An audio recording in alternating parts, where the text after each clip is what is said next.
பனையேறிய பார்த்து வர வேண்டும் என்று அவர் பொட்டல் நகர் தனை கடந்து புகழ் பெரிய 3 பேரும் அவர் அண்ணன் தம்பி 3 பேரும் அவர் வண்டி மாடு கட்டி கொண்டு அதாவது இந்த காலத்துலதான்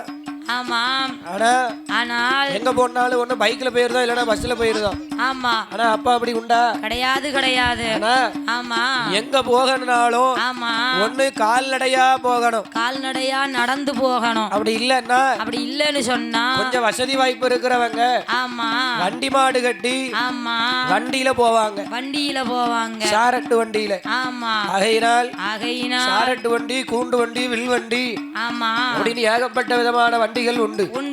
அப்படி வண்டி மாடு கட்டித்தான் அந்த காலத்துல ஒரு இடத்துல இருந்து ஒரு இடத்துக்கு போக முடியும். அப்படி போகும்போது